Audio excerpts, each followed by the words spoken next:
Before we start today's show, I want to take a minute to thank all of our listeners and our guests for making this past year so special.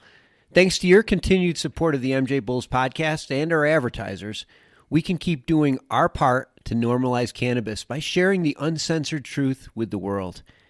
We're honored that you choose to spend time with us each week, and we wish everyone a safe and healthy holiday season. Lift Events and Experiences, known for Canada's #1 cannabis conference and trade shows, is hosting a full slate of events in 2023 and expanding to the U.S., and you're invited. Lift welcomes everyone from legacy participants to multi-state operators to everyday folks who enjoy and respect the plant. Join us in lifting the cannabis community together January 12th through the 14th in Vancouver, then Toronto in June, and San Francisco in August. Visit liftevents.com for details. That's liftevents.com.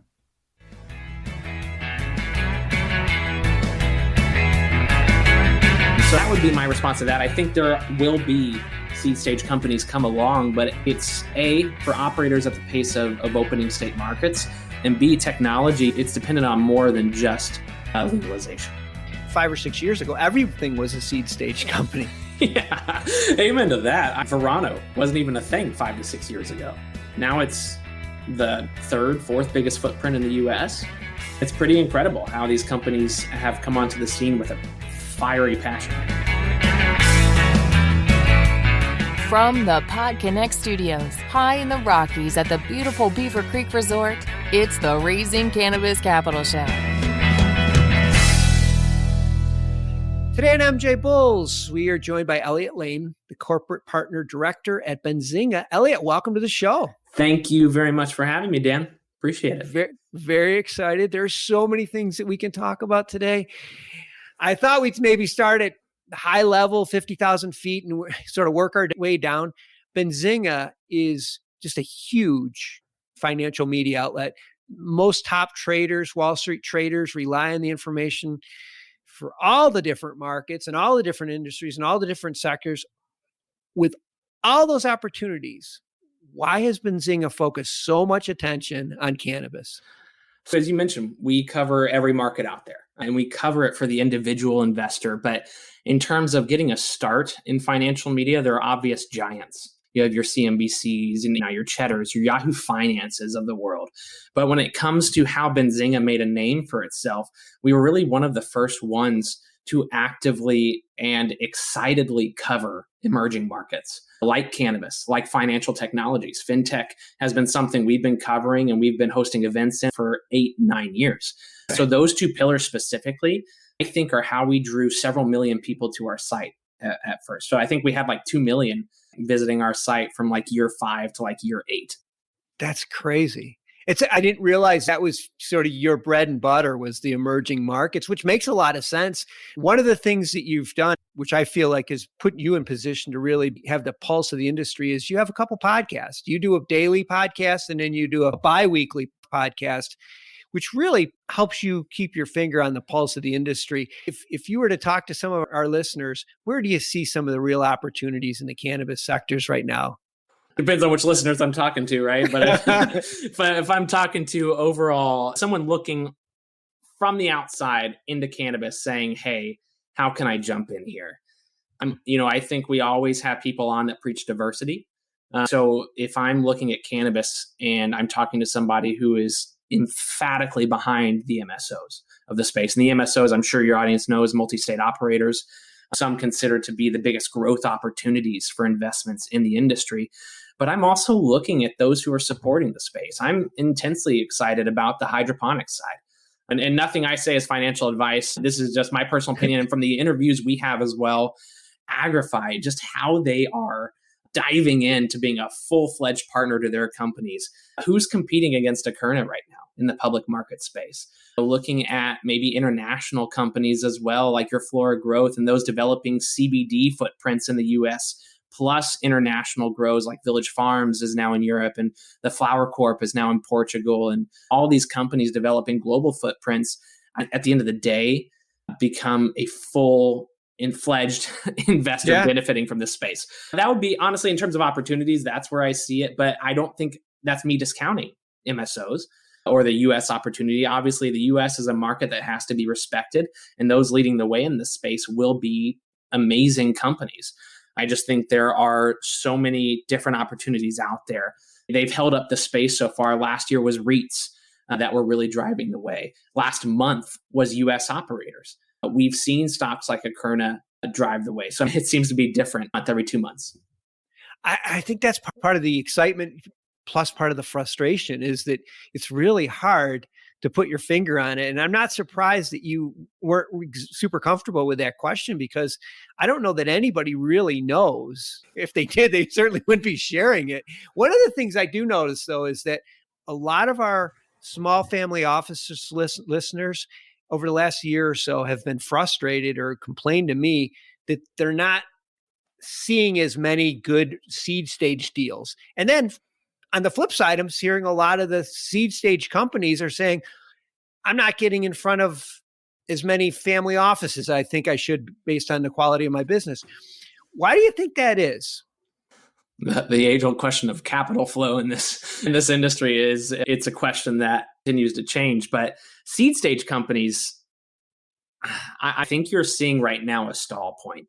And of course, you look at these new state markets where I think you could get really cool seed stage companies, maybe like a Missouri. I think you have a few companies there that could legitimately be players in the state and solid single state operators. And that's the benefit of these new state markets rolling out. But when you have new technology companies, we're not nearly done yet. I've, in the last 2 months, spoken to several coins for dispensaries for them to utilize. So we are far from being done in developing the technology side. I think right now we've been a very quick growing industry. Yeah. It's been a very fast pace to where we are now, and technology will come. It doesn't necessarily follow the pace of cannabis legalization. So for me, as these state markets roll out, it's exciting to see who steps up. But that being said, in the state markets that are interesting, you really have to be one of the top 5 single state operators to be an interesting M&A target for one of the MSOs. And if you're not, then the interest from investors tends to wane. I find, at least. What is the point of being the 6th best SSO at that point, investing in the 6th best SSO, I should say. So that would be my response to that. I think there will be seed stage companies come along, but it's A, for operators at the pace of opening state markets, and B, technology, it's dependent on more than just legalization. I agree with what you're saying. I usually say to them that 5 or 6 years ago, everything was a seed stage company. Yeah, amen to that. Verano wasn't even a thing 5 to 6 years ago. Now it's the 3rd, 4th biggest footprint in the US. It's pretty incredible how these companies have come onto the scene with a fiery passion.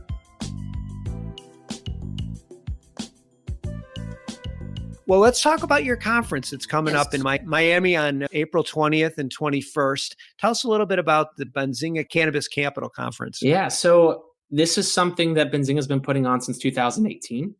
When I think of our events at Benzinga, obviously media first, that's the backbone of everything we do.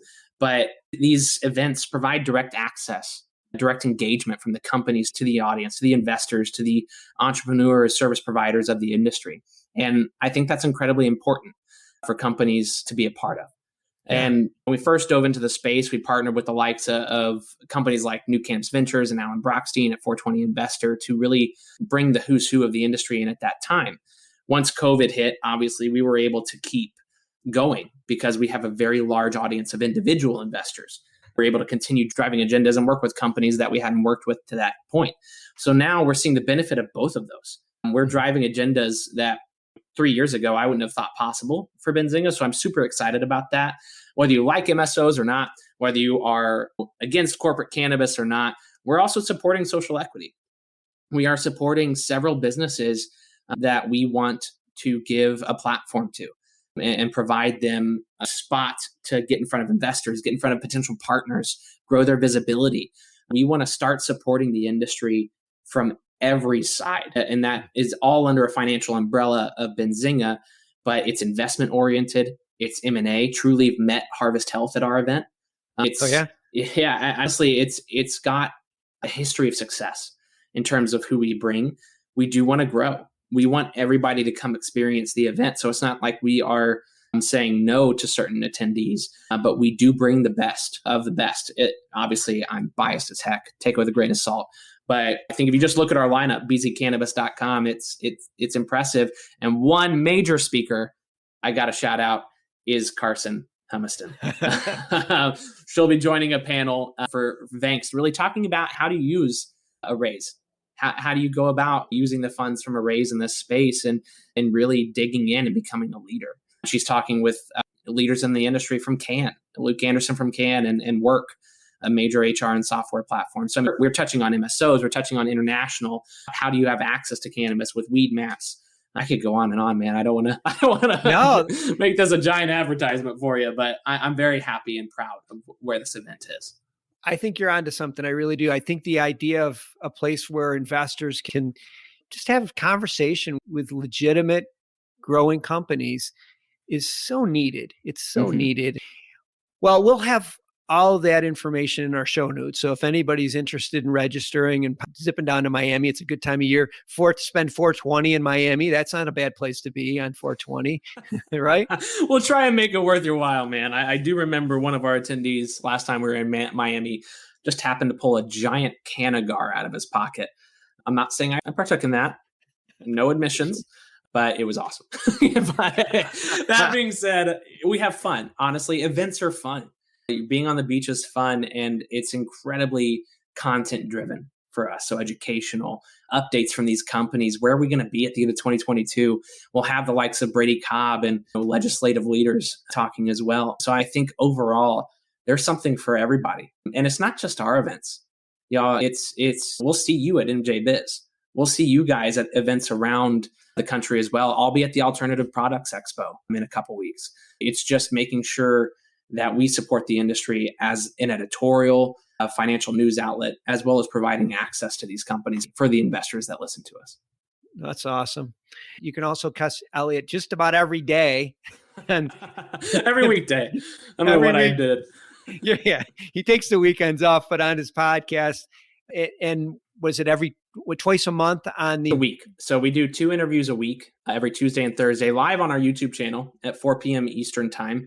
We just did Verano yesterday. We have Tommy Chong. We've interviewed Whitney Tilson. Tons of really cool people on there. Almost as cool as Dan Humiston's podcast. Not quite there yet. But Cannabis Daily is a 5-minute update every morning around 10 a.m. It'll come on. But we have a podcast galore: crypto, cannabis, teas. Benzinga.com/podcasts. If you guys are interested in learning about anything that has to do with investing, Benzinga has it for you. That's good to know. And we're going to have Elliot back on the show again. So Elliot, a lot of fun. I'm glad to finally have you on the show. Look forward to having you on again. Yeah, Dan, thank you so much, man. It's really nice to talk to you. And if you are going to come and see Cannabis Insider, I promise you Dan's going to be there at some point in the near future. Appreciate you, my friend.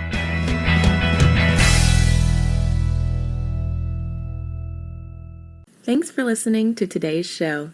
To check out more great cannabis podcasts, go to PodConx.com. Here's a preview of one of our other shows. Hello, hemp friends. This is Morris from the Let's Talk Hemp Volume Up podcast. Are you interested in the future of the hemp industry? Join me for in-depth and lighthearted interviews about all things hemp and the inside scoop as to what is actually happening within the hemp space.